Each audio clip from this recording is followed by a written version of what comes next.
Bismillahirrahmanirrahim. Assalamualaikum warahmatullahi wabarakatuh. Alhamdulillahi rabbil alamin. Wa nusalli wa nusallimu ala man ba'athahu Allahu rahmatan lil alamin. Sayyidina wa habibina wa qudwatina Muhammad ibn Abdillah as-Sadiqil Amin.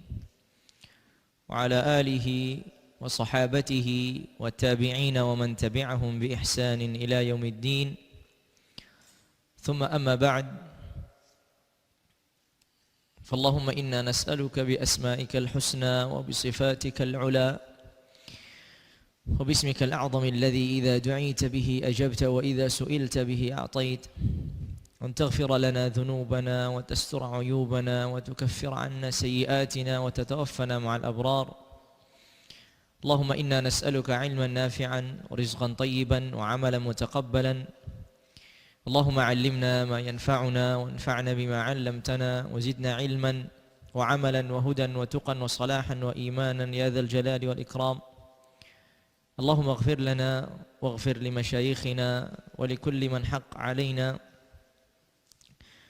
ولسائر المسلمين والمسلمات الأحياء منهم والأموات إنك سميع قريب مجيب الدعوات. InsyaAllah Azza wa Jalla pada kesempatan pagi hari ini kita akan membahas fikih puasa yang mana pada awalnya atau dalam beberapa pertemuan yang lalu kita sudah membahas fikih salat. Walaupun masih ada beberapa perkara yang perlu untuk diulang dan perlu untuk ditegaskan, tapi disebabkan karena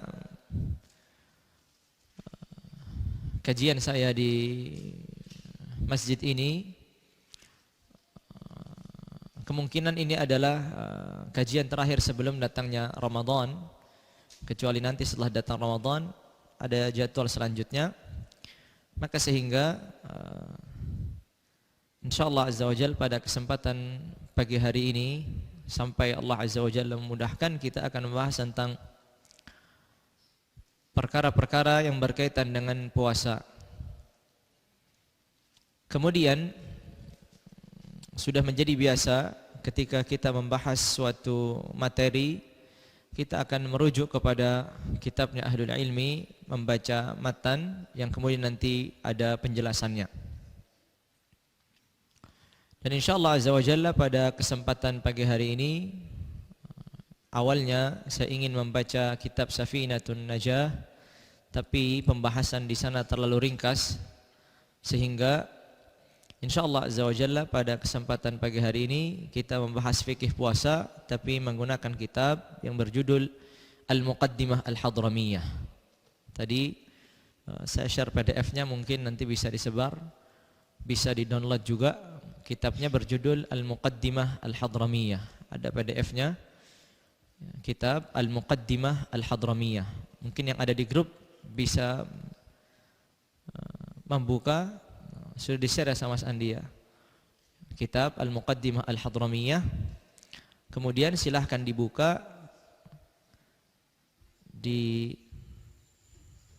halaman 171. Halaman 171. Kitab Al-Muqaddimah Al-Hadramiyah halaman 171. Itu yang akan menjadi pedoman kita dalam pembahasan yang ada.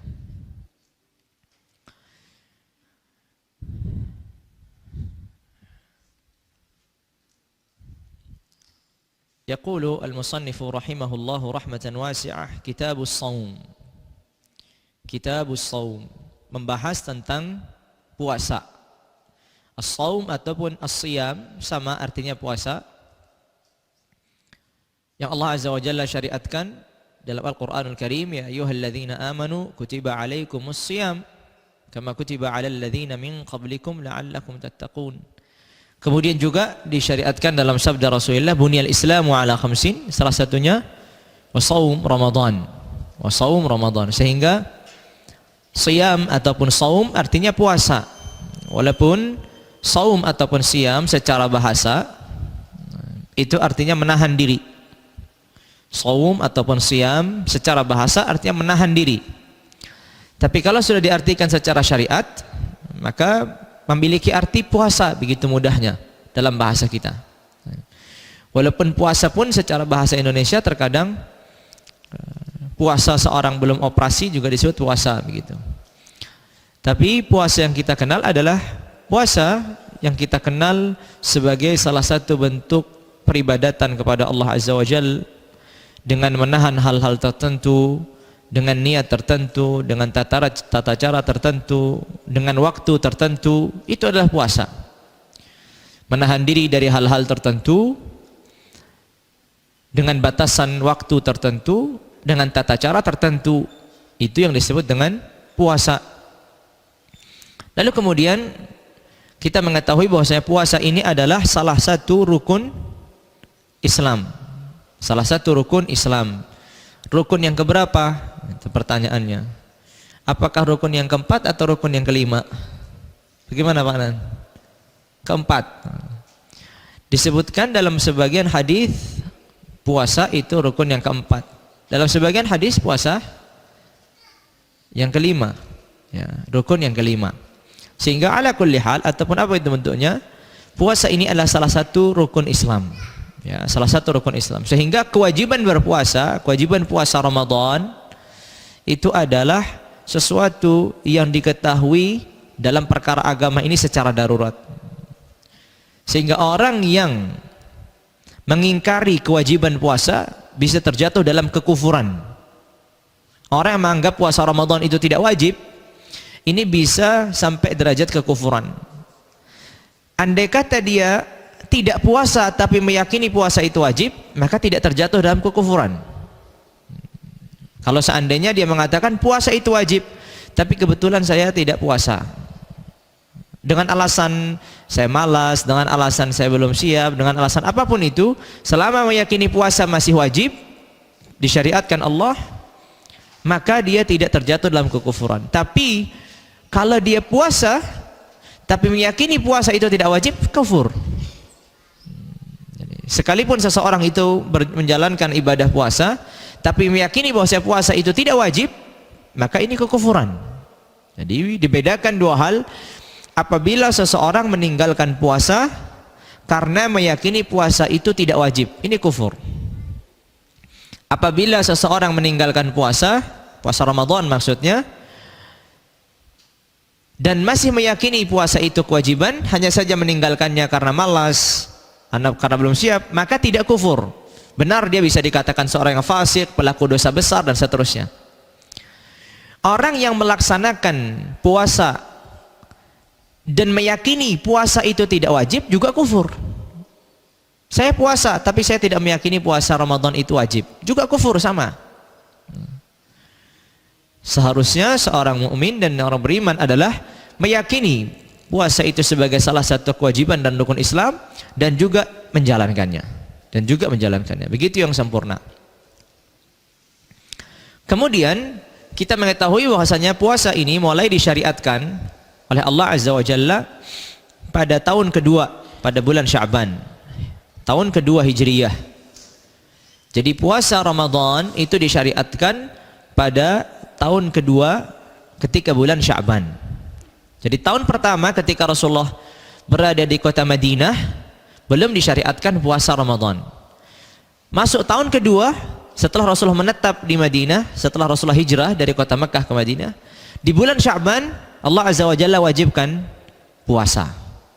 Sehingga puasa ini syariat yang Allah Azza wa Jalla tetapkan di kota Madinah, bukan di Makkah. Kemudian pertanyaannya, adakah puasa yang diwajibkan sebelum puasa Ramadan? Terjadi perbedaan di kalangan para ulama. Adakah puasa yang wajib sebelum adanya kewajiban Ramadan? Akan tetapi di dalam mazhab Asy-Syafi'iyah rahimahumullah, mereka berpandangan bahwasanya tidak ada puasa yang diwajibkan sebelum puasa Ramadan. Di dalam mazhab Asy-Syafi'iyah rahimahumullah tidak ada puasa yang wajib sebelum puasa Ramadan. Karena ada sebagian pandangan menganggap bahwasanya ada puasa Asyura. Ada sebagian berpendapat bahwasanya ada puasa yang wajib sebelum datangnya puasa Ramadan, yaitu puasa Asyura. Puasa Asyura adalah puasa pada tanggal 10 Muharram. Ya, pada tanggal 10 Muharram itu kan ada syariat berpuasa, di mana Allah Azza wa Jalla menyelamatkan Nabiullah Musa dari cengkeraman Firaun. Sebagian ulama berpandangan demikian. Tapi di dalam mazhab Asy-Syafi'iyah rahimahumullah, puasa yang satu-satunya diwajibkan dan pertama kali puasa yang diwajibkan dan selama-lama yang diwajibkan itu hanyalah puasa Ramadan. Tidak ada puasa yang lain. Ya, tidak ada puasa yang lain. Sebelum ataupun sesudahnya, hanya puasa apa? Hanya puasa Ramadan. Hanya puasa Ramadan. Dan dikatakan pula puasa Ramadan ini termasuk kekhususan umat Muhammad. Jadi umat-umat sebelumnya dikatakan mereka ada kewajiban puasa, tapi kewajiban puasa itu bukan pada bulan Ramadan. Kan Allah Azza wa Jalla berfirman, "Ya ayyuhalladzina amanu kutiba alaikumusshiyam." Telah diwajibkan atas kalian puasa. Kama kutiba alal ladzina min qablikum. Sebagaimana telah diwajibkan bagi orang-orang sebelum kalian. Para ulama Syafi'iyah rahimahullah mengatakan kewajiban itulah yang sama, tapi sedangkan waktunya berbeda. Sama-sama diwajibkan puasa, umat ini atau umat sebelumnya, tapi waktunya berbeda. Sehingga umat ini diwajibkannya puasa Ramadan. Itu disebutkan bahwasanya ini salah satu kekhususan untuk umat ini dan keistimewaan untuk umat ini, diwajibkan puasa pada bulan Ramadan. Lalu kemudian beliau membahas selanjutnya, yaqulu al-musannifu rahimahullah, qala yajibu shaumu ramadhana bistikmali sya'ban 30. Kata beliau, yajibu shaumu ramadhana bistikmali sya'ban 30 atau bi ru'yati adlin al-hilala. Di sini beliau membahas bahwasanya kapan puasa Ramadan itu diwajibkan. Kapan puasa Ramadan itu diwajibkan. Beliau menyebutkan ada dua cara. Dan maksud diwajibkan untuk seluruh keumuman kaum muslimin. Kapan dikatakan Ramadan itu masuk waktunya, sehingga diwajibkan seseorang berpuasa. Biasanya kita kalau di penghujung akhir bulan Sya'ban ada sidang isbat begitu untuk menentukan hilal. Maka beliau membahas di sini, kata beliau, yajibu shaumu Ramadan, diwajibkan puasa Ramadan bistikmali Sya'ban 30, dengan menyempurnakan Sya'ban 30 hari. Apabila Sya'ban sudah sempurna 30 hari, maka seluruh kaum muslimin diwajibkan untuk puasa Ramadan. Apabila Sya'ban sudah 30 hari. Apabila Sya'ban sudah genap 30 hari, maka diwajibkan bagi seluruh kaum muslimin untuk puasa Ramadan. Itu cara yang pertama. Walaupun cara yang pertama ini itu juga sangat bergantung dengan penetapan bulan Sya'ban. Penetapan bulan Sya'ban. Memang selayaknya dan seharusnya, sepatutnya penetapan bulan-bulan Hijriyah itu diadakan setiap akhir bulan. Jadi ada ru'yah di situ. Akhir bulan Muharram melihat bulan Safar, akhir bulan Safar melihat bulan Rabiul Awal, dan seterusnya begitu. Akhir bulan Rajab melihat bulan Sya'ban, akhir bulan Sya'ban melihat bulan Ramadan, seterusnya begitu. Tapi biasanya sidang isbat itu hanya ada pada bulan Ramadan, kemudian pada bulan Dzulhijjah, biasanya begitu. Ya. Seharusnya atau selayaknya, sepatutnya melihat hilal itu pada setiap bulan. Maka kalau seandainya memang hitungan Sya'ban sudah genap 30 hari, karena ketika di bulan Rajab itu misalkan terjadi penggenapan di bulan Rajab, misalkan bulan Rajab digenapkan 30 hari, maka kemudian dihitung 1 Sya'ban. Kalau Sya'ban ini juga genap 30 hari, maka hari berikutnya adalah pasti dan dipastikan itu adalah bulan Ramadan. Karena sudah dipastikan bulan Ramadan, sehingga apa yang terjadi? Maka diwajibkan bagi seseorang untuk berpuasa Ramadan. Itu cara yang pertama.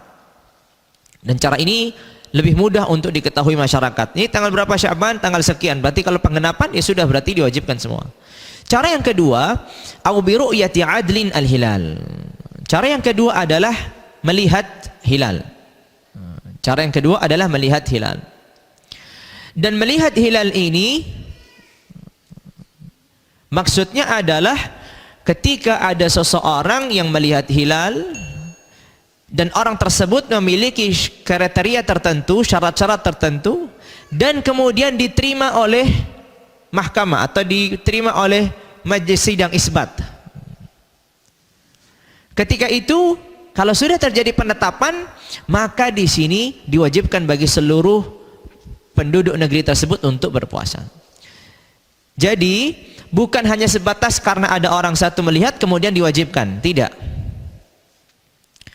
Kaum muslimin di satu negeri itu diwajibkan puasa bersama-sama Ramadan, itu satu kasusnya ketika sudah menggenapkan 30 Sya'ban. Yang kedua, ketika ada seorang dengan syarat-syarat tertentu nanti disebutkan bersaksi dan diterima persaksiannya oleh majelis hakim atau majelis qadha atau majelis sidang isbat, diterima.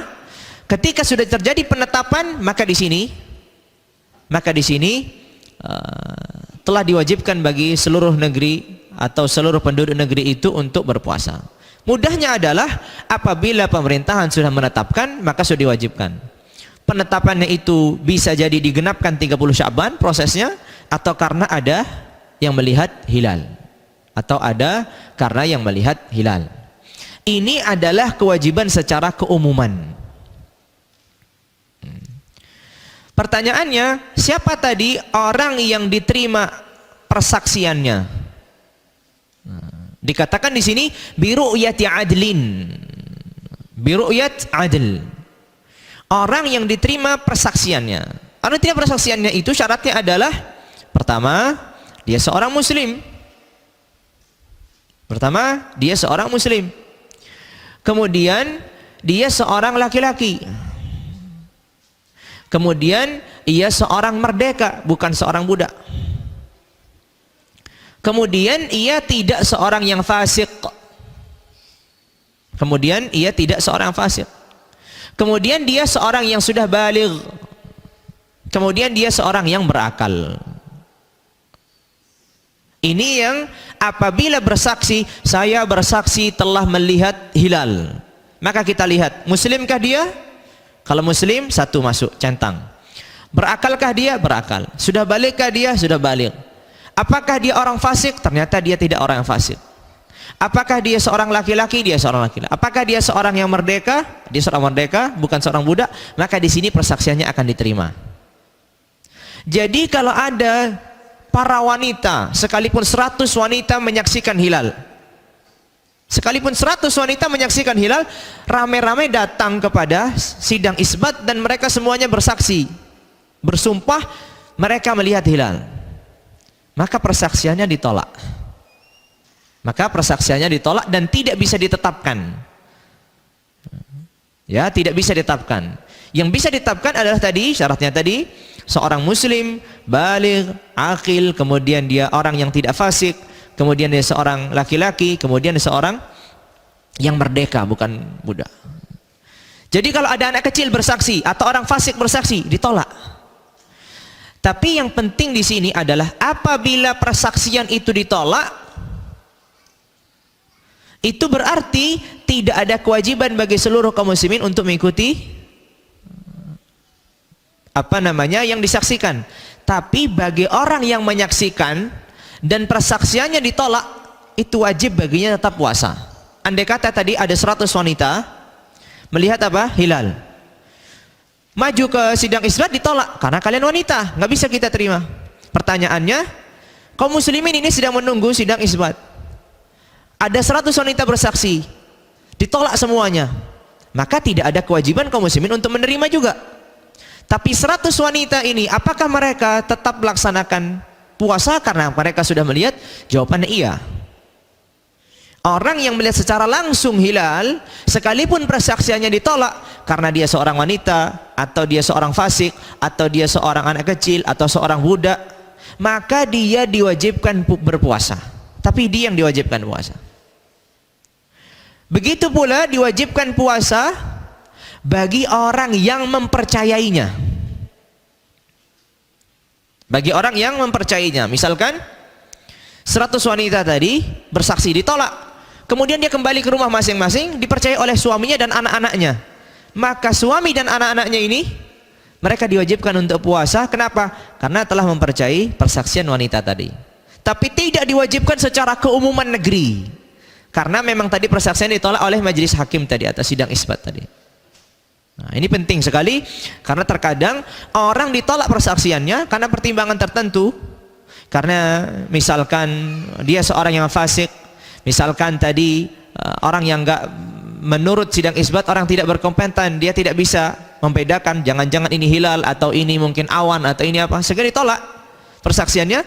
Maka di sini tidak ada keterikatan kaum muslimin yang ada. Tapi orang yang menyaksikan dan meyakini itu hilal, diwajibkan baginya untuk menjalankan ibadah puasa. Sekalipun yang lain belum puasa.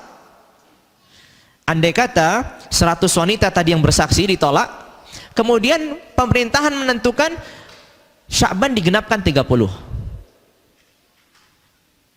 Penjuru negeri itu, penduduk negeri itu akan puasa setelah genap 30 hari Sya'bannya. Tapi bagi wanita ini akan puasa mulai dari keesokan hari. Walaupun penduduk negeri itu semua puasanya hari yang berikutnya lagi. Kenapa? Karena mereka yang menyaksikan, sehingga ketentuan berpuasanya mengikat bagi mereka tapi tidak mengikat bagi kaum muslimin yang ada.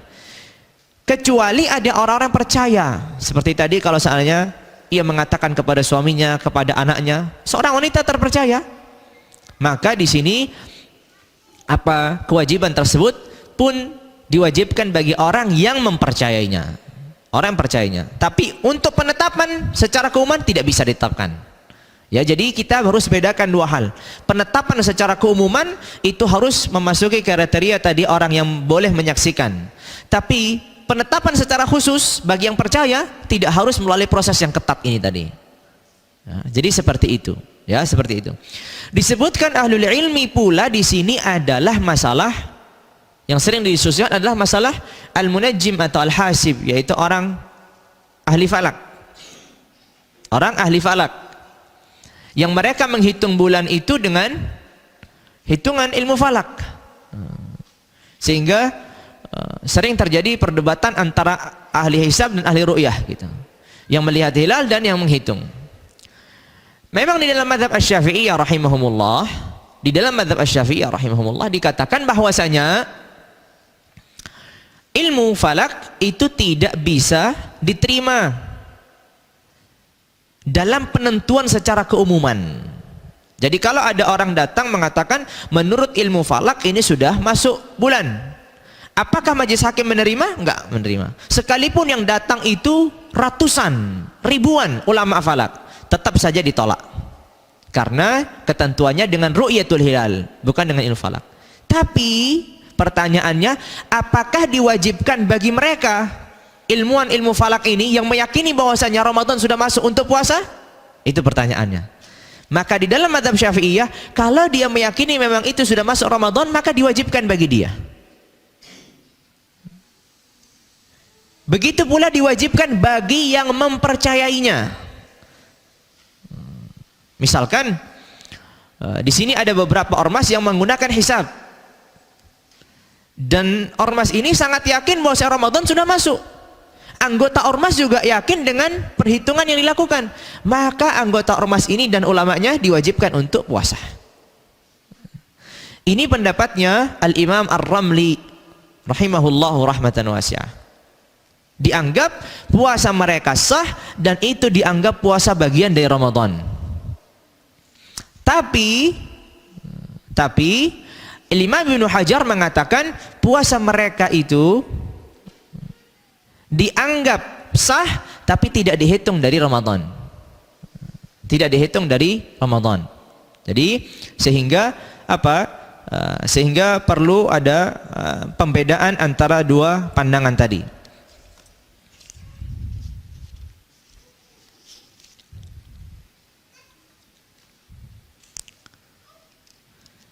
Baik. Sedikit diulangin, pendapatnya Al-Imam Ar-Ramli tadi bahwasanya orang yang menganggap bahwasanya hisab itu sudah menentukan masuknya hilal, maka baginya sesuai dengan keyakinannya untuk puasa Ramadan. Begitu pula orang yang meyakini, mempercayai kabar tersebut. Tapi menurut Ibnu Hajar, tadi sedikit diralat, bagi Ibnu Hajar boleh baginya untuk berpuasa, tapi tidak dianggap bagian dari Ramadan.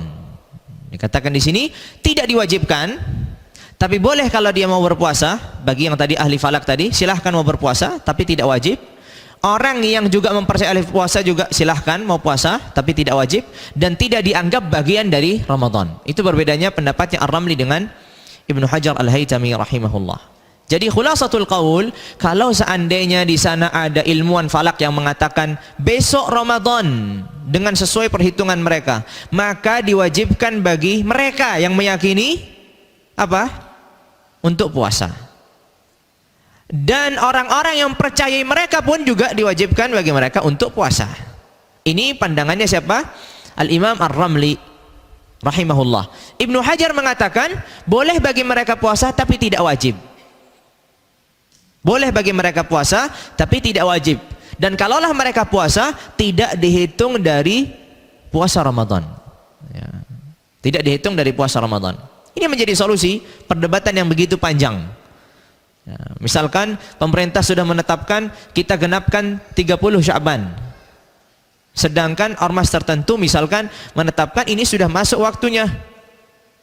Sekarang tinggal tanya sama setiap individu orang, kamu percaya nggak dengan hitungan ilmu falak itu? Kalau kamu percaya, maka silahkan. Menurut Ibnu Hajar atau menurut Ar-Ramli, kalau puasa di waktu itu boleh. Hanya saja Ar-Ramli mengatakan wajib karena kamu telah meyakini, walaupun prosesnya dengan ilmu falak. Dan begitu pula menurut Ar-Ramli pun boleh, menurut Ibnu Hajar pun boleh. Hanya saja tidak dimasukkan dalam Ramadan.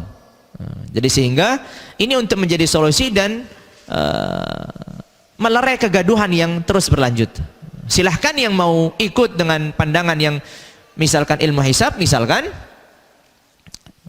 apabila dia meyakini tentang apa yang disampaikan ilmu para ilmuwan falak, silahkan berpuasa.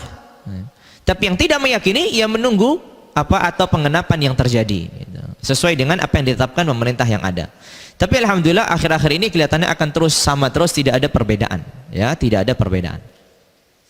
Jadi itu poin penting. Itu poin penting. Lalu kemudian qala rahimahullah,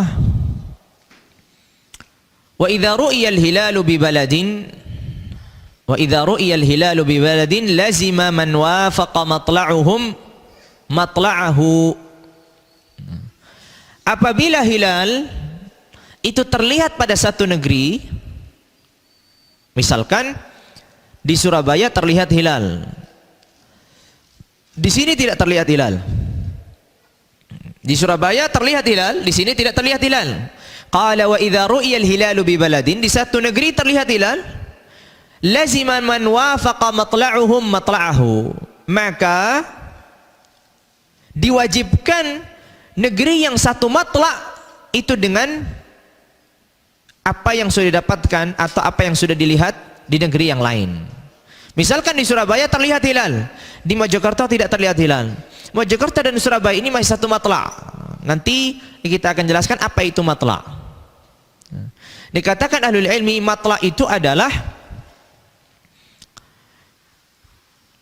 kesatuan matla', itu artinya kesatuan terbenam dan terbitnya matahari. Jadi kalau Mojokerto dan Surabaya itu masih memiliki kesatuan dalam terbit dan terbenamnya, maka dikatakan itu satu matla'. Tapi kalau sudah berbeda antara terbit dan terbenamnya, maka ini sudah berbeda matla'nya. Maka ini sudah berbeda matla'nya. Sehingga apabila misalkan di Surabaya nampak hilal, di Mojokerto tidak nampak hilal, maka bukan hanya yang di Surabaya yang diwajibkan untuk puasa, melainkan yang satu matlak, Mojokerto satu matlak, diwajibkan pula untuk berpuasa. Tapi misalkan kalau di Indonesia, misalkan di Surabaya nampak, misalkan andai kata di Mekah tidak nampak, apakah diwajibkan? Jawabannya tidak. Kenapa? Karena sudah beda matlak.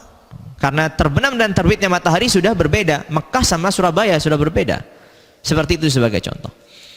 Maka sehingga kata beliau, wa idza ru'iyal hilalu bi baladin lazima man wafaqa matla'uhum matla'ahu. Jadi, apabila negeri yang memiliki satu matla' sekalipun itu terbentang jauh, maka di ujung negeri itu terlihat, maka seluruh negeri yang satu matla' itu, satu garis itu semua, maka diwajibkan untuk berpuasa. Ya, maka diwajibkan untuk berpuasa. Kemudian qala rahimahullah wa li sihhatis shaumi syurutun. Agar puasa ini menjadi puasa yang sah itu ada beberapa syarat. Dan maksud syarat di sini adalah perkara-perkara yang harus didapatkan. Sehingga terkadang masuk dalamnya juga rukun. Qala al-awwal an-niyyah. Agar puasa seseorang itu sah, maka harus ada niat. Yang pertama, syarat yang pertama, atau bahkan niat ini dikatakan rukun yang pertama adalah niat. Ya, kembali lagi maksud syarat beliau sebutkan di sini, wa li sihhatis shaumi syurutun. Syurut di sini maksudnya adalah perkara-perkara yang harus. Karena perkara yang harus itu bisa syarat, bisa rukun. Seperti contoh, bersuci itu harus dalam sholat, tapi bentuknya syarat. Al-Fatihah itu harus dalam salat, tapi bentuknya rukun. Sekarang niat dalam berpuasa itu harus dalam puasa, tapi bentuknya adalah rukun. Maka qala al-awwal an-niyyah, pertama adalah niat. Kata beliau, qala wa yajibu at-tabitu fil fardhi li kulli yaum. Kalau itu puasanya puasa yang wajib, maka ia harus meniatkannya dari malam hari setiap harinya. Setiap malam dia harus meniatkan. Misalkan Ramadan ada 30 hari, maka dia akan mengulangi niat itu selama 30 kali. Setiap Ramadan dia niat lagi, setiap puasa, setiap harinya dia niat, setiap malamnya dia niat untuk puasa keesokannya. Begitu terus. Yajibut tabiit. Niatnya harus dimulai dari malam hari. Dan dimulai dari malam hari itu semenjak terbenamnya matahari. Misalkan ini hari terakhir Sya'ban, nanti sore terbenam matahari, yang itu sudah yakin misalkan Ramadan, karena ini digenapkan 30, andai kata begitu. Maka semenjak dia maghrib, dia mengatakan nawaitu shauma ghadin, atau saya meniatkan untuk puasa Ramadan dari keesokan hari, maka itu sudah dianggap sudah berniat, sekalipun dia kemudian tidur sampai subuh. Jadi niat di malam hari itu bisa di awalnya, bisa di pertengahannya, bisa di akhirnya. Yang penting dia mulai niat semenjak terbenam matahari. Semenjak terbenam matahari. Tapi kalau dari hari ini belum niat, misalkan dari sebelum asar dia tidur sampai tidak terbangun kecuali setelah subuh besok pagi, berarti tidak ada kesempatan untuk meniatkan. Sekarang apakah puasanya sah? Jawabannya puasanya tidak sah, karena tidak ada niat. Karena tidak ada niat. Lalu apakah dia diwajibkan untuk menahan diri dari pembatal-pembatal puasa? Jawabannya diwajibkan juga menahan diri dari pembatal-pembatal puasa. Saya gambarkan ya, saya ulangin gambarannya. Andai kata seseorang ini tanggal 30 Sya'ban, andai kata begitu. Sekarang dia tidur dan tidak terbangun kecuali besok, dan besok sudah 1 Ramadan, pas setelah sholat subuh dia baru bangun. Sempatkah dia berniat di malam harinya? Enggak, karena dia tidur terus dari sebelum matahari terbenam sampai hampir matahari terbit dia masih baru bangun. Andai kata begitu, pertanyaannya, puasanya ini bagaimana statusnya? Kita katakan puasa ini tidak sah, tapi diwajibkan bagi dirinya menahan dari pembatal-pembatal puasa, dan kemudian hari ia harus mengganti puasa ini 1 hari ini, karena dia tidak meniatkan dari mulai malam. Ya, diniatkan dari mulai malam. Qala wa yajibu tabitu fil fardhi likulli yawm. Pada puasa yang fardu diwajibkan niat dari malam. Berbeda dengan puasa yang sunnah. Dunan nafli. Kata beliau, dunan nafli fatujzi'uhu niyatuhu qabla az-zawal. Berbeda halnya dengan puasa nafilah. Puasa Senin Kamis, puasa Asyura, puasa 9 Dzulhijjah, Arafah, dan puasa-puasa sunnah yang lain, puasa Daud. Semua puasa sunnah itu tidak diharuskan niatnya dari malam hari, tapi diharuskan niatnya sampai sebelum tergelincir matahari. Kalau sudah lewat, maka tidak bisa lagi niat. Misalkan sekarang ini matahari belum tergelincir, dan dari pagi, dari semenjak subuh, saya belum melakukan, andai kata belum melakukan sesuatu yang menafikan puasa, belum makan, belum minum, belum berhubungan, apapun itu belum terjadi. Kemudian jam segini belum melakukan apa-apa, saya niatkan untuk berpuasa sebagai contoh. Apakah sah? Sah. Padahal di malam harinya tidak ada niat puasa, pagi harinya pun dia tidak ada niat puasa. Nanti kalau ada sarapan jam 9 saya akan sarapan. Tapi ternyata jam 9 nggak ada sarapan. Akhirnya bablas saya jam 10 dia niat puasa. Selama niatnya belum, matahari belum tergelincir, mudahnya belum masuk waktu zuhur, maka puasa sunnahnya sah. Tapi kalau puasa fardu, niat harus dari semenjak malam. Kalau puasa fardu, maka niat harus semenjak malam. Puasa fardu ini bisa puasa Ramadan, bisa yang lainnya. Puasa nazar misalkan. Saya bernazar akan puasa pada hari Selasa. Maka kalau dia sudah bernazar, puasa hari Selasa menjadi wajib, menjadi fardu. Sehingga apa yang terjadi? Dia harus meniatkan dari malam harinya. Karena puasanya sudah fardu. Puasa mengganti qadha. Pada tahun yang lalu ia sempat bolong misalkan karena sakit 7 hari, maka digantinya misalkan di bulan Rajab 7 hari ini, maka setiap malamnya dia harus meniatkan puasa sebagai pengganti puasa Ramadan. Kenapa? Karena dia sedang mengerjakan puasa yang wajib. Tapi kalau puasa sunnah, maka tidak disyaratkan dari malam, batasan akhirnya adalah sebelum tergelincirnya matahari, sebelum tergelincirnya matahari atau sebelum zuhur gitu. Insyaallah di sini, sampai di sini jelas ya. Ini karena maklumat mungkin sudah sering terulang. Tsumma qala rahimahullah wa yajibu at-ta'yinu aidan dunal fardiyyati fil fardi. Kata beliau,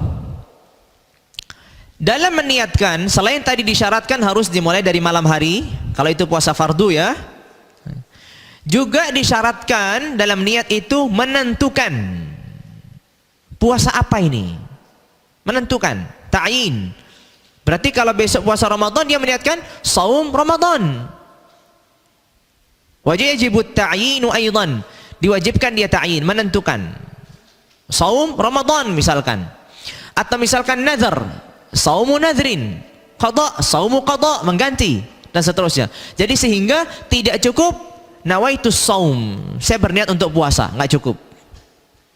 Ketika di malam-malam Ramadan tidak cukup seseorang meniatkan saya berniat untuk puasa, itu tidak cukup. Tapi harus meniatkan saya berpuasa Ramadan. Karena dia harus ada ta'yin. Karena dia harus ada ta'yin. Kemudian kata beliau, qala duna niyatil fardiyah fi shaumil fardi. Duna shaumil fardiyah, duna al fardiyah fil fardi. Kata beliau di sini, kalau itu perkara atau itu puasa Ramadan, maka tidak diharuskan dia meniatkan saya berpuasa fardu pada bulan Ramadan. Tidak harus menyebutkan fardu itu. Tapi cukup dia saya meniatkan puasa Ramadan, itu sudah cukup. Dikatakan kenapa sudah cukup? Karena hari-hari Ramadan itu tidak bisa dilaksanakan puasa selain puasa Ramadan. Jadi tidak tergambar orang puasa pada bulan Ramadan dengan puasa yang lain. Akankah tergambar orang pada bulan Ramadan puasa Senin dan Kamis? Nggak bisa tergambar. Puasa Daud nggak bisa. Karena Ramadan itu waktunya hanya dikhususkan untuk puasa Ramadan. Sehingga kalau seseorang meniatkan, saya meniatkan puasa Ramadan, sudah cukup. Tidak harus dia meniatkan, saya meniatkan puasa fardu Ramadan. Tidak harus menyebutnya sebagai puasa fardu. Begitu dalam mazhab Asy-Syafi'iyah rahimahumullah. Kenapa demikian? Karena dikatakan bulan Ramadan itu hanya berlaku pada puasa Ramadan, tidak berlaku pada yang lain. Coba kita perhatikan kalau seandainya itu sholat subuh atau zuhur. Disyaratkan ketika orang sholat subuh atau sholat zuhur di dalam mazhab Syafi'iyah meniatkan 3 hal. 1, menentukan, kemudian dia bermaksud melaksanakan, kemudian yang ketiga adalah al-fardiyah, meyakini sebagai fardu. Jadinya saya melaksanakan sholat fardu zuhur. Harus begitu. Kalau ia hanya mengatakan saya melaksanakan sholat zuhur, di dalam mazhab Asy-Syafi'iyah rahimahumullah, sholat zuhurnya ini tidak sah, tidak dianggap sebagai sholat fardu, tidak sah. Harus saya melaksanakan sholat fardu zuhur, harus ada fardunya kalau zuhur. Kenapa? Karena dikatakan pada waktu zuhur itu ia bisa mengerjakan yang lain. Karena sholat zuhur itu bisa diulangi. Yang pertama sholat zuhur yang fardu, yang kedua sholat zuhur yang sunnah. Seseorang misalkan sudah sholat zuhur sendirian, fardu, kemudian datang berjamaah, sholat lagi zuhur. Bolehkah? Boleh. Peristiwanya terjadi pada zaman sahabat demikian. Zuhur yang pertama fardu, zuhur yang kedua sunnah. Karena waktunya bisa dilaksanakan 2 peribadatan, maka ketika niat harus menentukan yang mana. Ketika Ramadan tidak tergambar kecuali puasa Ramadan, maka tidak disyaratkan dia meniatkan saya melaksanakan puasa fardu Ramadan. Fardu ini tidak mengapa kalau tidak disebutkan. Cukup dia saya melaksanakan puasa Ramadan, sudah cukup. Itu kata beliau di sini, qala dunal fardhiyyati fil fardhi. Kemudian ats-tsani, atau perkara yang harus dia lakukan agar puasanya itu sah, yang kedua adalah al-imsaku 'anil jima'i 'amdan wa 'anil istimna. Beliau menyebutkan yang kedua adalah menahan diri dari menggauli, berhubungan intim secara sengaja, atau juga istimna. Istimna artinya mengeluarkan air mani secara sengaja. Ini harus menahan diri dari 2 hal itu. 1, menahan diri dari bersetubuh atau menggauli. 2, juga bertahan diri dari apa? Dari istimna, mengeluarkan air mani secara sengaja. Kalau tidak sengaja, misalkan orang tidur kemudian dia mimpi basah, maka puasanya tetap sah karena dia tidak sengaja. Tapi kalau seseorang mengeluarkannya sengaja, maka di sini apa? Maka di sini dia akan batal puasanya. Dia akan batal puasanya.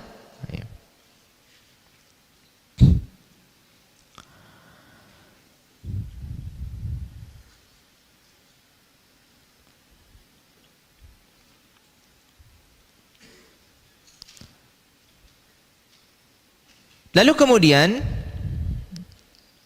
yang kedua tadi, menahan diri dari al-jima'u 'amdan wa 'anil istimna, dari bersetubuh ataupun dari mengeluarkan air mani secara sengaja. Lalu kemudian yang ketiga, qala rahimahullah, ats-tsalits al-imsaku 'anil istiqa'ah. Yang ketiga, menahan diri dari memuntahkan sesuatu. Menahan diri dari memuntahkan sesuatu. Al-imsaku 'anil istiqa'ah, menahan diri dari memuntahkan sesuatu.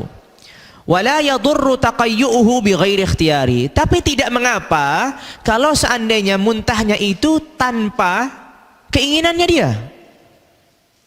Jadi kalau bukan keinginan sendiri, misalkan ia sedang jalan mencium sesuatu kemudian muntah-muntah, atau dia kondisinya sedang kurang fit, sakit kemudian dia muntah-muntah, ini tidak membatalkan puasa.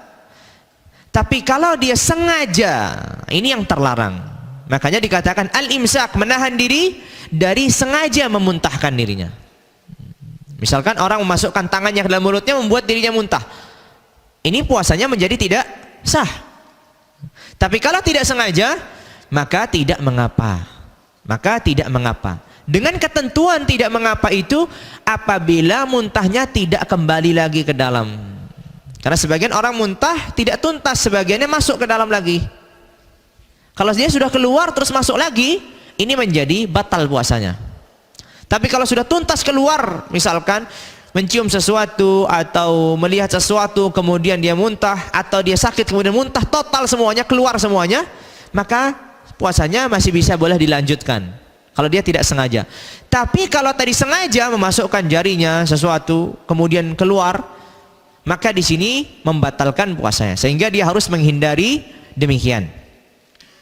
Lalu kemudian yang keempat, qala ar-rabi' al-imsaku 'an dukhuli 'ainin jawfan ka batinil udhuni wal ihlil bi syarti dukhulihi min manfadhin maftuh. Kata beliau rahimahullah, yang keempat menahan diri dari masuknya sesuatu zat ke jauf. Ke jauf adalah ke dalam tubuhnya. Menahan diri dari masuknya sesuatu, dan sesuatu ini ada wujudnya zat, bukan aroma tapi ada wujudnya, zat ain dikatakan, ke dalam tubuhnya. Dalam tubuh itu beliau contohkan di sini kabatinil udhuni, telinga bagian dalam. Sehingga seseorang apabila ketika puasa dia membersihkan telinganya menggunakan cotton bud begitu. Di dalam mazhab Syafi'iyah rahimahumullah, ini membatalkan puasa. Orang sedang puasa kemudian dia membersihkan dengan cotton bud atau membersihkan dengan pembersih, kan masuk ke dalam. Karena lubang ini yang nampak, yang di luar ini zahirul udhun, tapi kalau sudah masuk berarti sudah dalam, masuk batinul udhun, bagian dalam. Sehingga kalau dimasukkan membatalkan puasa. Karena bagi mazhab Asy-Syafi'i rahimahullah secara mu'tamad, telinga itu bagian dalamnya itu disebut dengan jauf, bagian tubuh atau bagian dalam dari tubuh kita. Sehingga kalau masuk sesuatu maka dia akan membatalkan. Sehingga bisa diambil kesimpulan di sini, andai kata seseorang puasa kemudian melakukan menggunakan tetes itu, tetes telinga, maka di sini menurut mazhab Syafi'iyah rahimahullah yang mu'tamad adalah membatalkan. Karena mereka berpandangan bahwasanya batinul udhuni jauf, bagian dalam telinga itu termasuk bagian dalam dari tubuh kita. Jadi sehingga disebut dengan jauf, maka membatalkan. Tapi ada sebagian ulama Syafi'iyah rahimahullah seperti Al-Imam Al-Ghazali dan yang lainnya, termasuk ini juga pilihan guru kami Syekh Ali Salim Bukair hafizahullah, menganggap bahwasanya telinga itu bukan, atau bagian dalam telinga itu bukan jauf selama gendang telinganya tidak lubang. Karena hakikatnya seseorang kalau memasukkan sesuatu itu akan tertahan di gendang telinga, tidak akan masuk ke dalam. Tidak bisa masuk ke dalam karena terhalang di gendang telinga. Maka sehingga tidak bisa dikatakan jauf. Tapi kalau memang gendang telinganya sudah lubang, itu biasanya orang sudah tuli begitu, maka ini baru dikatakan dia jauf. Itu pandangan guru kami Syekh Ali Salim Bukair hafizah. Dari ini kalau ditanya sekarang beliau, apakah tetes telinga itu membatalkan puasa? Beliau akan menjawab tidak. Kenapa? Karena normalnya orang gendang telinganya masih normal, sehingga tidak masuk ke dalam air itu, berhenti di situ. Orang membersihkan dengan cotton bud begitu juga tidak membatalkan puasa. Menurut pandangan yang kedua di dalam mazhab Asy-Syafi'iyah. Tapi pendapat yang mu'tamadnya adalah udhun itu bagian dalam, udhun itu adalah bagian dalam dari tubuh kita sehingga membatalkan puasa. Jauf namanya. Kemudian wal ihlil. Ihlil ini adalah makhrajul baul, jalurnya air kencing. Apabila seseorang memasukkan obat dari situ, dari jalur kencing itu, maka apabila sudah masuk, maka itu juga membatalkan puasa. Karena di sini disebut dengan jauf. Tapi ahlul ilmi atau para fuqaha Syafi'i mensyaratkan bisyarti dukhulihi min manfadhin maftuh, dengan syarat masuknya itu dari anggota tubuh yang terbuka. Anggota tubuh yang terbuka. Misalkan telinga, anggota tubuh yang terbuka. Mulut, anggota tubuh yang terbuka. Tapi andai kata seseorang menaruh sesuatu di lehernya, kemudian dia terasa sejuk, dingin di dalam lehernya. Apakah ini dia membatalkan puasa? Jawabannya tidak. Kalau seandainya dia meneteskan tetesan mata itu, obat mata, dikatakan mata ini manfadh mughlaq, tidak terbuka dia, maka sehingga kalau terasa di tenggorokan, maka ini tidak membatalkan puasa. Kenapa? Karena dia masuknya bukan melalui anggota tubuh yang terbuka. Tapi kalau dari hidung anggota tubuh yang terbuka. Telinga, menurut pendapat yang mu'tamad, anggota tubuh yang terbuka. Kemaluan ataupun dubur, anggota tubuh yang terbuka. Sehingga kalau masuknya melalui anggota tubuh yang terbuka itu, maka membatalkan. Tapi kalau masuknya tidak melalui anggota tubuh yang terbuka, maka tidak membatalkan. Maka di sini nanti menjadi perdebatan, apakah suntik, infus itu membatalkan puasa atau tidak? Karena dia masuknya bukan pada anggota tubuh yang terbuka. Ya kan tidak terbuka. Di tangan, kemudian di tempat yang lain misalkan tidak terbuka. Apakah dia membatalkan? Maka di sini ulama Syafi'iyah rahimahumullah berbeda pandangan. Sebagian mereka mengatakan suntik ataupun infus dalam keadaan apapun tidak membatalkan. Mau itu suntiknya di aliran darah, ataupun itu suntiknya langsung di daging begitu, maka semuanya tidak membatalkan. Ada yang sebagian membedakan antara suntik yang itu di aliran darah, ini membatalkan. Ada yang sebagian mengatakan kalau dia di aliran darah membatalkan, kalau di tempat yang lain tidak membatalkan. Ala kulli hal, kaidah utamanya adalah di dalam mazhab, apabila sesuatu itu masuk ke dalam jauf, anggota tubuh bagian dalam, tubuh bagian dalam, melalui anggota tubuh yang terbuka, maka itu membatalkan puasa. Makan, minum akan masuk di sini. Tetes dari telinga masuk di sini. Orang misalkan dimasukkan obat melalui duburnya. Kadang orang susah buang air besar sehingga dimasukkan obat melalui duburnya. Ini membatalkan puasa. Karena masuk ke dalam jauh melalui anggota tubuh yang terbuka. Melalui anggota tubuh yang terbuka. Tsumma qala rahimahullah wa la yadurru tasharrubul masami bid-duhni wal kuhli wal ightisal. Ini tadi kata beliau, tidak mengapa apabila pori-pori itu menyerap, entah itu menyerap mungkin minyak, entah itu menyerap cairan. Begitu juga kata beliau al-kuhl adalah celak. Kadang orang menggunakan celak, dia merasakan pahit di tenggorokannya. Apakah ini membatalkan puasa? Jawabannya tidak membatalkan puasa. Kenapa? Karena celak itu masuk bukan melalui anggota tubuh yang terbuka. Karena celak itu masuk bukan melalui anggota tubuh yang terbuka. Wal ightisal, begitu juga mandi. Selama mandinya tidak masuk ke dalam, airnya tidak masuk dalam telinga. Kalau masuk dalam telinga itu beda lagi. Maka sehingga orang yang dalam keadaan puasa perlu berhati-hati ya ketika dia mandi. Di dalam mazhab begitu.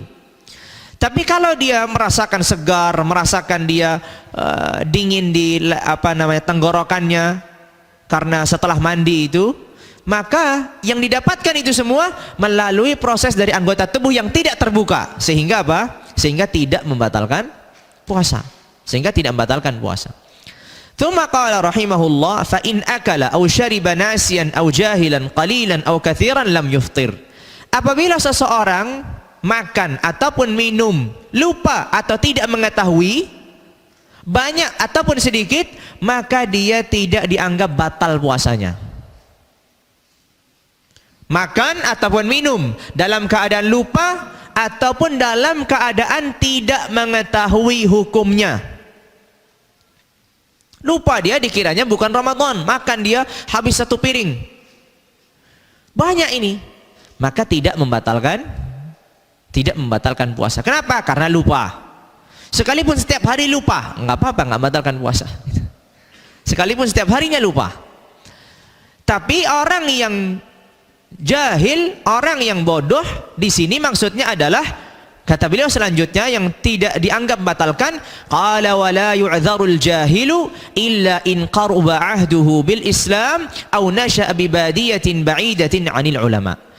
Siapa yang dikatakan orang bodoh? Yang dikatakan tadi tidak membatalkan puasa kalau makan dan minum. Kan tadi dikatakan dua orang. Satu orang lupa, kalau dia makan dan minum banyak ataupun sedikit tidak membatalkan puasa. Yang kedua adalah orang yang bodoh. Apabila dia makan sedikit ataupun banyak, sekalipun dia sadar, tahu ini adalah Ramadan, tahu dia dalam keadaan puasa, tapi dia tidak tahu kalau makan dan minum itu membatal puasa, maka ini juga dimaafkan. Tapi siapa yang orang bodoh yang dimaafkan itu? Kata beliau, yang dimaafkan adalah orang bodoh yang baru masuk Islam atau orang yang jauh dari ulama. Nasya'a bibadiyatin ba'idatin 'anil ulama. Dia hidup tinggal jauh dari lingkungan para ulama sehingga dia tidak tahu. Dikiranya makan dan minum itu tidak membatalkan puasa. Maka sehingga di sini dia dimaafkan. Ya, maka di sini tidak maafkan. Sekalipun dia kemudian hari tahu, maka tidak ada kewajiban untuk mengganti karena memang dimaafkan. Sebagaimana orang yang lupa. Sebagai faedah saja,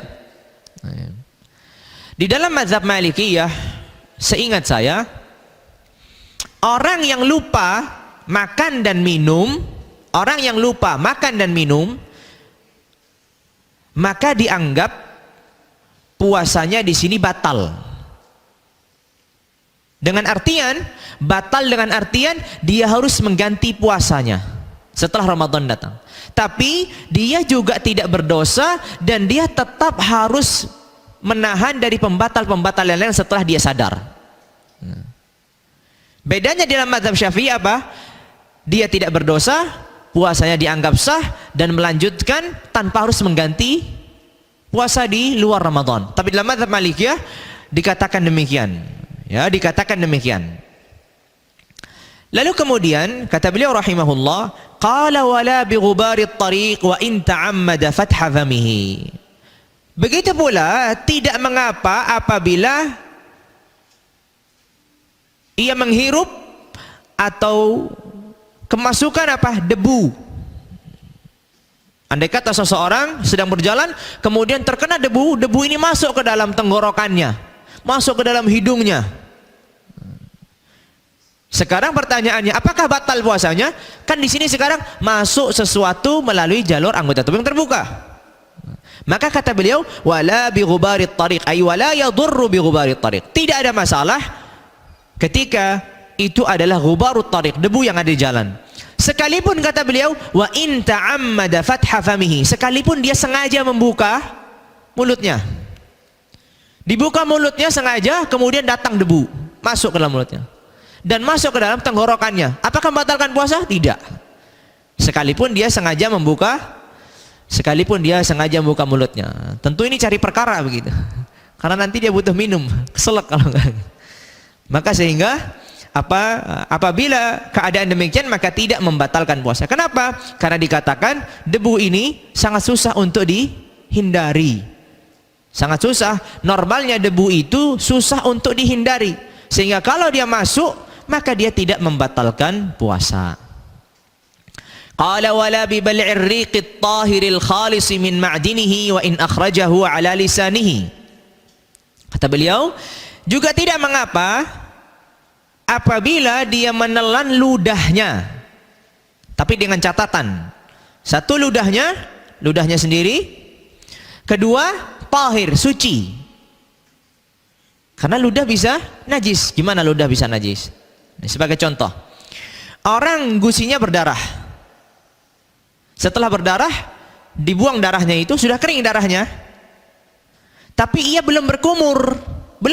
Berarti kan mulutnya masih apa? Masih terkena najis.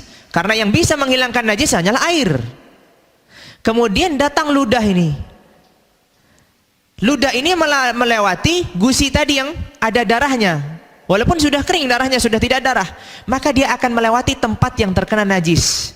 Maka ludah ini berubah menjadi najis. Kalau ditelan maka membatalkan puasa. Jelas ya gambarannya?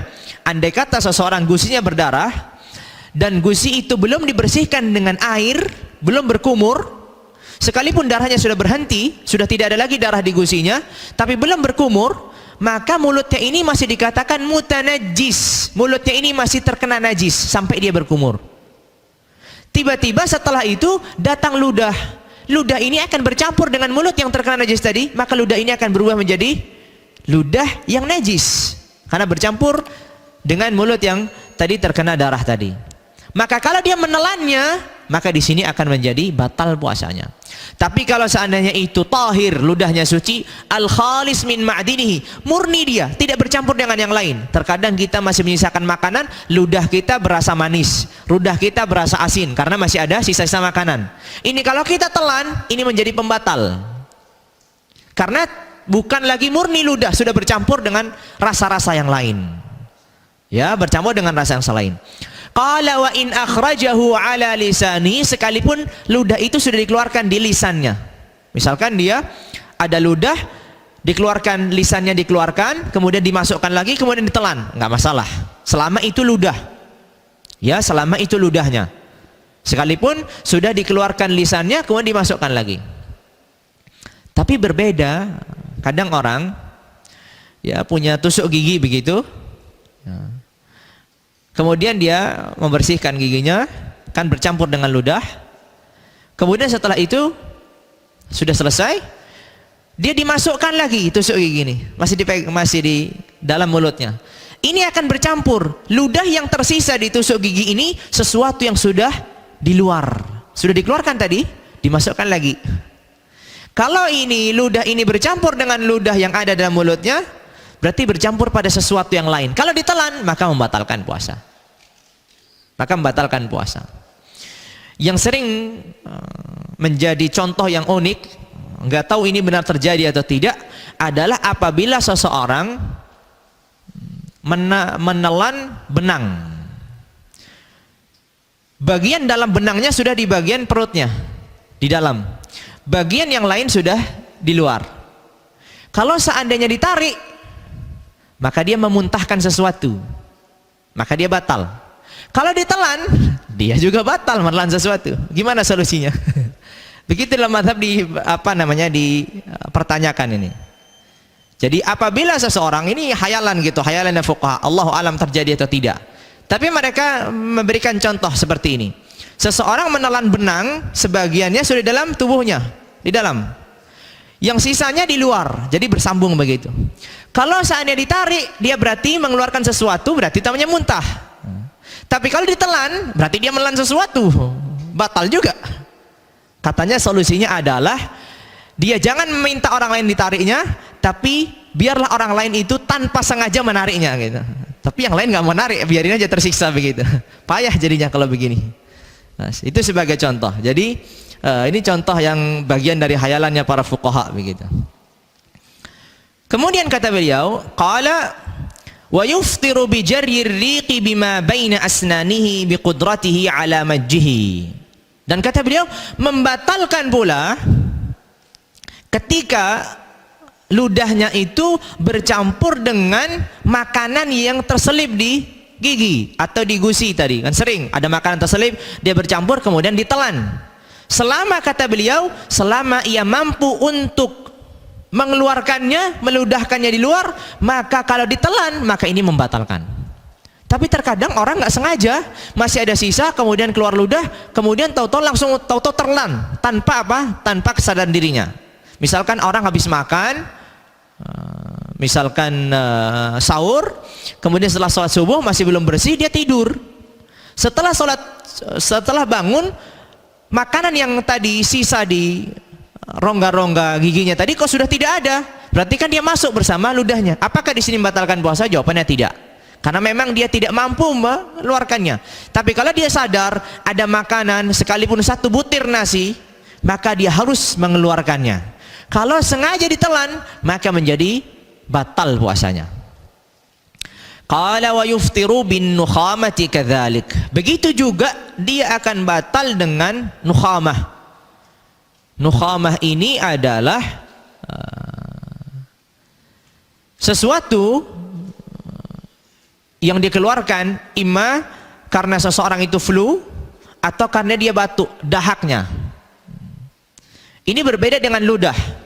Kalau dia dahak, kalau seandainya dahak ini sudah sampai kepada zahirul fam, sudah sampai melewati makhrajul kha, kita lihat kha di mana makhrajnya. Kalau sudah melewati makhrajul kha sampai keluar, maka harus dibuang. Kalau kita sengaja menelan, maka batal puasanya. Tapi kalau masih di belakang makhrajul kha, tertelan begitu, maka tidak batal puasanya.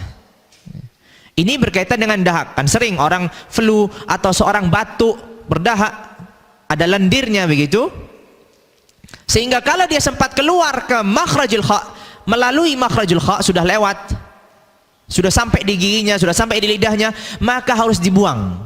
Kalau sengaja ditelan, maka membatalkan. Tapi selama belum melewati makhrajul kha, tertelan sebelum melewati makhrajul kha, begitu kita tinggal aja lihat kha itu di mana. Setiap kita bisa kha, oh berarti belum, masih di, misalkan masih di tenggorokan, tertelan, ya nggak apa-apa. Tapi kalau sudah sempat dikeluarkan, kemudian sudah sampai di giginya, ditelan lagi, di sini dia batal. Ya, itu yang dikatakan apa bin nukhamati kadzalik.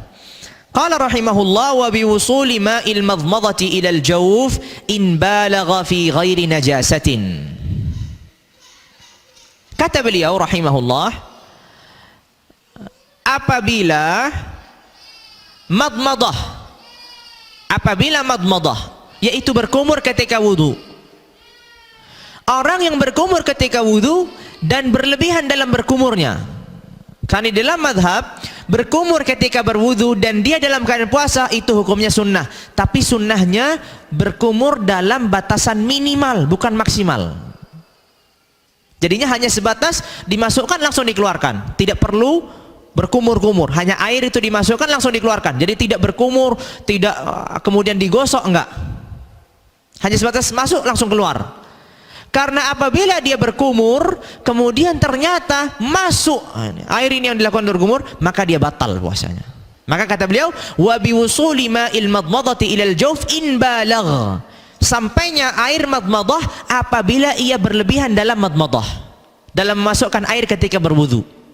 Tapi kalau dia tidak berlebihan, dia hanya sebatas sedikit di ujung, pun ternyata masuk, maka tidak membatalkan. Selama dia tidak berlebihan dalam berkumur.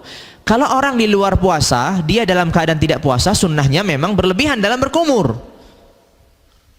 Dia menggosok, dia berkumur agar seluruh dalam mulutnya ini bersih.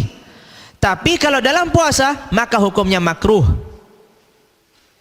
Kalau dia berlebihan, tapi tetap disunahkan dalam batasan minimal. Artinya cukup masukkan langsung dikeluarkan.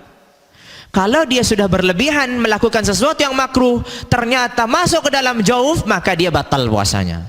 Tapi kata beliau, fi ghairi najasatin, kecuali apabila berlebihannya itu disebabkan karena najis. Misalkan ada najis di gusinya, dia harus berkumur. Setelah berkumur ternyata airnya masuk. Apakah di sini dia membatalkan puasa? Jawabannya tidak. Jawabannya tidak. Karena memang ada keperluan.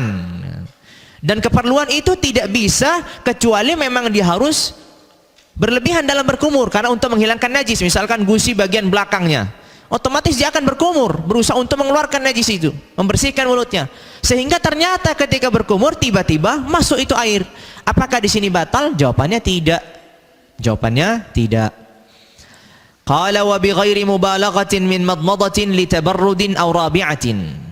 Kata beliau, andai kata seorang berkumur tanpa keperluan, bukan di dalam wudu, karena untuk mendinginkan, karena merasa misalkan aroma, misalkan mulutnya ini sudah berubah, maka dia berkumur selain di wudu, di luar wudu, untuk mendinginkan tenggorokannya, untuk membersihkan mulutnya selain di wudu, sekalipun ia tidak berlebihan dan air itu masuk, maka juga membatalkan. Atau berkumur yang keempat ketika wudu. Wudu kan kumurnya hanya 3 kali. Tapi dia memasukkan air ini keempat, belum marem gitu. Akhirnya dimasukkan yang keempat, akhirnya masuk ke dalam tubuhnya, maka ini membatalkan puasanya. Thumma qala rahimahullah wa bitabayyunil akli naharan la bil akli mukrahan. Di sini kata beliau, apabila seseorang, ini kasusnya adalah, mohon diperhatikan, orang bangun di akhir malam, dia tidak tahu sudah masuk waktu subuh atau belum. Ya, ia tidak tahu sudah masuk waktu subuh atau belum. Akhirnya dia sahur. Karena hukum asalnya kan belum masuk waktu subuh, hukum asalnya masih malam. Dia melihat semua masih gelap dan seterusnya, jam juga kelihatannya masih belum waktu, dia makan. Ternyata ketika dia posisi makan, dia mendengar qomat. Berarti menunjukkan dia makannya setelah adzan atau sebelum adzan? Setelah adzan. Apabila terbukti makannya ini setelah masuknya waktu puasa, maka puasanya menjadi tidak sah. Ya, maka puasanya menjadi tidak sah.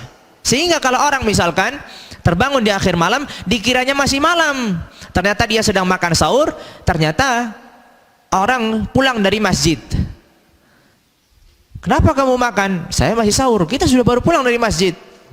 Berarti puasanya ini tidak sah. Tentu dia tidak berdosa. Urusan tidak berdosa ini yang lain. Dia tidak berdosa karena mengiranya masih malam, sesuai dengan hukum asal. Hukum asalnya itu masih malam, sampai yakin datangnya fajar. Ternyata dia makan, ternyata datang orang mengatakan sudah pulang dari masjid, berarti sudah yakin itu subuh. Berarti dia makannya tadi sudah di dalam waktu. Berarti puasanya, artinya puasanya sekarang tidak sah, dia harus mengganti. Dan kasus ini juga dia harus menahan dari pembatal-pembatal puasa. Puasanya tidak sah, dia harus menahan dari pembatal-pembatal puasa, dan dia harus mengganti kemudian hari. Tapi dia tidak berdosa. Tapi ia tidak berdosa.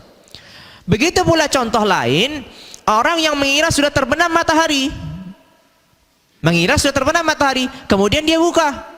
Ternyata berapa menit kemudian mataharinya tersingkap karena mendung misalkan. Berarti di sini puasanya juga batal. Makanya dengan adanya kejelasan bahwasanya melakukan pembatal puasa di siang hari, maka puasanya dianggap tidak sah. Itu maksudnya qala wa bitabayyunil akli naharan. Ketika mendapatkan kejelasan bahwasanya ia makan pada waktu siang, artinya sudah masuk waktu harusnya berpuasa, dia justru makan. Makanya tidak benar sesuai dengan mazhab Syafi'iyah rahimahumullah, bahkan itu pendapatnya jumhur. Ada sebagian pun mengklaim kesepakatan ahlul ilmi, apabila sudah benar-benar masuk waktu, kita masih diperbolehkan untuk makan dan minum. Ini tidak benar. Karena ayatnya jelas. Ayatnya jelas bahwasanya mulai puasa itu dari terbitnya fajar sampai terbenamnya matahari. Fajar sudah terbit, kita sedang makan, maka harus kita buang makanan itu. Ada gelas di tangan kita, maka kita harus letakkan gelas itu. Ada air di mulut kita, maka kita harus buang air itu dari mulut kita. Tidak bisa di sini boleh makan dan minum secukupnya.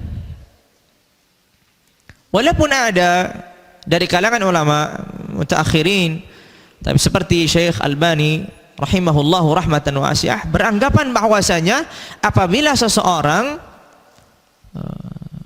masih dalam posisi makan, kemudian tiba datang sholat subuh, artinya sudah adzan, sudah masuk waktu, atau dia dalam posisi juga masih minum, maka kata beliau dipersilahkan sesuai dengan keperluan dan kebutuhannya. Itu pandangan beliau. Tapi pandangan ini menyelisih 4 mazhab yang mereka bersepakat bahwasanya waktu puasa itu jelas dari mulai terbitnya fajar sampai terbenamnya matahari. 1 butir nasi, 1 teguk air, apabila dilaksanakan sengaja maka akan membatalkan. Jadi seperti itu. Sedangkan hadis yang ada yang disebutkan itu hadis yang dilemahkan oleh banyak dari kalangan ahlul ilmi. Kalaupun itu dikuatkan, maka ada rinciannya, dikatakan itu maksudnya adalah apabila azan di subuh atau azan yang pertama ketika subuh, atau maksudnya apabila seorang muadzin ini diragukan apakah dia ini muadzin ini terpercaya, benar-benar dia ini benar-benar mencari waktu atau dia hanya sebatas yang penting azan. Maka kalau demikian, misalkan orang yakin belum masuk waktu subuh, karena memang kan ada perdebatan tentang masuk subuh ini. Andai kata misalkan ia yakin subuh itu terlalu maju, sedangkan muadzin sudah adzan, maka dia sesuai dengan keyakinannya. Berarti dia masih boleh makan, boleh, karena menurut dia subuh belum masuk waktu, sekalipun muadzin sudah adzan. Tapi bagi yang meyakini bahwasanya itu sudah masuk waktu, ya tentu dia harus berhenti. Begitu aja mudahnya. Wallahu a'lam bishawab. Kemudian kata beliau, la bil akli mukrahan. Kalau seandainya orang dipaksa untuk makan, apakah membatalkan puasanya? Jawabannya tidak. Orang dipaksa makan, ketika dia puasa, ditodong dia dengan senjata, kalau kamu nggak makan, saya akan bunuh. Ya silahkan makan aja. Alhamdulillah, berharap dia begitu. Berharap ada yang memaksanya untuk makan. Lagi haus, lagi lapar gitu, berharap ada yang memaksa makan. Maka tidak apa? Maka tidak membatalkan. Kalau ia dipaksa, walaupun ini makannya sengaja, kan sengaja dia makan. Tapi karena dia dipaksa, maka sehingga apa? Maka sehingga tidak membatalkan. Baik. Sampai di sini adakah pertanyaan sebelum kita masuk selanjutnya? Biar sambil ganti suasana.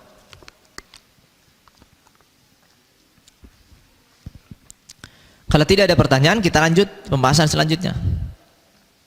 Ada istirahat kah? Tadi soalnya mulainya sudah mepet.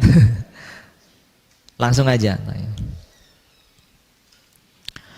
Qala rahimahullah, al-khamisu was-sadisu was-sabi'u al-islamu wan-naqa'u 'anil haidhi wan-nifas wal-'aqlu fi jami'in nahar. Hal yang harus dilakukan atau harus yang ada atau syarat-syarat sahnya puasa yang kelima, keenam dan ketujuh, pertama adalah Islam. Apabila seorang kafir puasa maka tidak akan sah sekalipun dia puasanya terus 30 hari full puasanya, tapi dia kafir maka tidak sah. Kemudian wan naqa'u 'anil haidhi wan nifas, ini bagi seorang wanita yang suci dari haid dan nifas. Seorang wanita yang suci dari haid dan nifas. Kemudian juga qala wal aql, orang yang berakal, fi jami'in nahar, dalam seluruh siang. Maksudnya, andai kata seseorang sebelum subuh waras, belum gila, sampai zuhur masih waras, belum gila, jam 12 waktu zuhur ia gila setengah jam. Setelah gila setengah jam ini waras lagi. Waras lagi. Pertanyaannya, apakah puasanya ini sah? Jawabannya tidak sah. Tapi apakah diwajibkan untuk mengganti? Jawabannya tidak diwajibkan mengganti. Jadi orang yang gila sebentar di waktu siang itu dianggap dia tidak mendapatkan satu puasa, tapi juga tidak ada kewajiban dia untuk mengganti. Ya, tidak ada kewajiban untuk mengganti. Jadi maka disyaratkan wal aqlu fi jami'in nahar. Dia harus, akal itu harus hadir dalam sepanjang siang. Maksudnya dari mulai terbitnya fajar sampai terbenamnya matahari. Satu kali dia gila, setengah jam, 5 menit, 10 menit gila, itu akan membatalkan puasanya. Tapi tidak ada kewajiban untuk mengganti. Walaupun dikatakan dalam mazhab tetap disunnahkan untuk mengganti karena ini keringanan, rukhsah bagi seorang yang gila. Kalau dia ingin maka ia nanti mengganti setelah selesainya Ramadan. Qala wa la yadurru al-ighma'u was-sukru in afaqa lahdatan fin nahar. Kata beliau, tidak mengapa apabila terjadi pingsan dengan syarat ia sempat terbangun di waktu siang. Misalkan dari sebelum subuh dia pingsan, jam 12 siang dia tersiuman bangun, jam 3 asar kembali lagi pingsan. Sah nggak puasanya di sini? Jawabannya sah, karena dia sempat menemui siang sekalipun hanya beberapa jam. Tapi kalau dari awal siang sampai akhir siang pingsan terus, ya dia di sini puasanya dianggap tidak sah. Dan ia harus mengganti puasa. Ini berbeda dengan orang gila tadi. Ya, ini berbeda dengan orang gila tadi. Ya. Ini kedudukan pertengahan. Orang pingsan itu kedudukannya pertengahan antara orang yang tidur dan orang yang gila. Kalau orang yang tidur mau dari sebelum subuh sampai terbenam matahari, puasanya dianggap sah. Haruskah dia mengganti? Nggak ada kalau harus mengganti, sekalipun dia tidur terus. Orang yang gila tadi, dia tidak dianggap puasanya, tapi dia tidak ada kewajiban mengganti. Orang yang ighma tadi ini, apabila tidak menjumpai, maka dia menjumpai siang seluruhnya, tidak ada sedikit pun siang yang dijumpainya, maka dia tetap ada kewajiban untuk mengganti puasanya. Begitu juga orang yang disebutkan wasukru, orang yang mabuk. Maksudnya mabuk di sini adalah mabuk dengan tanpa sengaja. Contoh, dia meminum suatu minuman yang dikiranya itu adalah air putih, ternyata itu adalah khamr. Kan hilang akalnya. Dia tadi lupa, misalkan dia lupa kalau ini puasa, kebetulan yang diminum pula bukan air putih tapi khamr, akhirnya mabuk. Di sisi tertentu dia lupa, maka kita tidak dianggap. Tapi di sisi yang lain dia ini hilang akalnya, apakah dia puasanya dianggap? Jawabannya, kalau dia masih sempat menemui siangnya, maka dia tidak, puasanya tidak batal. Artinya puasanya tetap sah. Misalkan dari pagi sampai siang dia biasa aja. Ketika jam 12 siang dia minum khamr yang dikiranya air putih, lupa. Akhirnya diminum. Mabuk dia sampai sore. Jam 4 baru mulai sadar. Di pagi tadi dia sudah menemui waktu. Di akhir hari juga sudah menemui waktu. Maka hukum puasanya sah. Ya, maka hukum puasanya sah. Tsumma qala rahimahullah wa la yasihhu shaumu yaumil 'idaini wa ayyamit tasyriq. Dan tidak sah seseorang yang puasa pada hari Id, dua Id, Idul Adha atau Idul Fitr. Tidak sah. Begitu juga tidak sah puasa orang yang puasa ketika hari tasyriq. Tanggal 11, 12, 13 Dzulhijjah. Diharamkan di sini puasa. Apabila seseorang puasa di dalamnya maka tidak dianggap, tidak sah, bahkan berdosa. Kalau orang sengaja puasa di 5 hari ini, jadi itu 5 hari dalam setahun yang diharamkan. Seluruh hari di dalam setahun itu semuanya boleh kita berpuasa, kecuali 5 hari ini. Kecuali 5 hari ini, hari Idul Adha, Idul Fitr, dan 3 hari Ayyamut Tasyriq. Kemudian juga yang diharamkan, qala walan nisfil akhiri min Sya'ban. Yang diharamkan pula di dalam mazhab adalah puasa setengah akhir dari bulan Sya'ban. Apabila orang puasa setengah akhir, jadi 16, 17, 18 Sya'ban ke sana, itu dalam mazhab diharamkan seseorang puasa. Sudah tidak boleh lagi puasa dia. Kecuali, ada pengecualian. Qala illa liwirdin, kecuali karena rutinitasnya. Ia biasa Senin, puasa Senin dan Kamis. Masuk pertengahan Sya'ban yang akhir, bolehkah dia tetap melanjutkan Senin dan Kamisnya? Boleh. Karena kenapa? Karena memang sudah rutinitasnya puasa Senin Kamis. Dia rutinitasnya puasa Daud, maka karena rutinitasnya puasa Daud, maka dipersilahkan dia puasa juga di pertengahan akhir dari bulan Sya'ban. Kalau puasa Id tadi tidak boleh, sekalipun rutinitas. Misalkan Idnya hari Senin, bolehkah dia puasa hari Senin? Saya rutin puasa hari Senin, nggak bisa sekarang di sini. Itu perbedaan. Kalau di pertengahan akhir dari bulan Sya'ban, itu kalau dia karena wiridnya, artinya karena rutinitas yang biasa dilakukan, sekalipun baru sekali dia melakukan, kemudian terus masuk pertengahan Sya'ban, maka sudah dianggap ini sudah rutinitas. Sekalipun dia pertama kali puasa hari Kamis, itu adalah di pertengahan awal Sya'ban. Kemudian masuk hari Senin atau hari Kamis di pertengahan akhir, bolehkah dia puasa? Boleh, karena dia sebelumnya sudah melakukan rutinitas ini. Au nadrin, begitu juga dikecualikan puasa di pertengahan akhir di bulan Sya'ban itu karena disebabkan nazar. Kalau dia bernazar, maka di sini apa? Maka di sini diperbolehkan dia puasa. Misalkan saya bernazar puasa hari Selasa pada tanggal 20 Sya'ban. Ya silahkan, karena dia apa? Bernazar untuk melaksanakan nazar tersebut di pertengahan akhir Sya'ban. Au qada'in, atau mengganti puasa. Dia masih punya hutang. Ternyata sudah masuk pertengahan akhir Sya'ban. Bolehkah dia mengganti di pertengahan akhir Sya'ban? Diperbolehkan. Au kaffaratin, atau puasa kafarah. Dia punya kafarah, misalkan dia bersumpah harus puasa 3 hari. Dan kebetulan sudah pertengahan akhir Sya'ban, maka di sini dia boleh apa? Boleh puasa karena membayar kafarah tadi.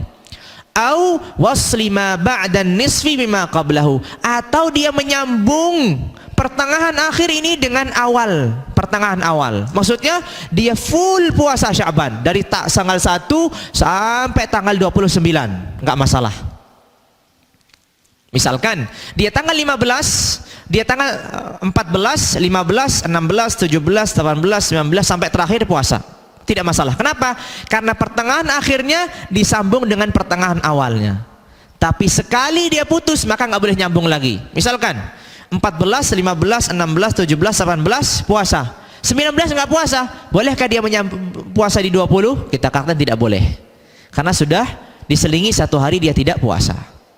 Jadi selama itu bersambung dengan pertengahan yang awal, 14, 15, 16, 17, 18 sampai terakhir, enggak masalah puasa, lanjutkan sampai terakhir. Tapi sekali terputus di pertengahan akhir, maka tidak bisa lagi disambung. Halas. Kecuali tadi yang sebelumnya tadi. Jadi pertengahan akhir di bulan Sya'ban itu diharamkan puasa kecuali dalam beberapa keadaan. Karena rutinitasnya, karena mengganti puasa, karena ada kafarah, karena dia menyambung dengan awal Sya'ban, karena dia juga ada puasa nazar. Ini pengecualian yang diperbolehkan seseorang puasa sekalipun itu di pertengahan akhir Sya'ban. Ya, seperti itu di dalam Sya'ban. Tapi kalau puasa Id, saya bernazar pada hari Id untuk puasa, maka nazarnya nggak dianggap. Nah, nggak bisa. Saya akan mengganti puasa pada hari Idul Fitr, nah, juga nggak bisa. Kalau di sana tidak ada pengecualian. Ya, kalau di sana tidak ada pengecualian. Sampai di sini adakah pertanyaan? Silahkan kalau ada pertanyaan. Fadhal.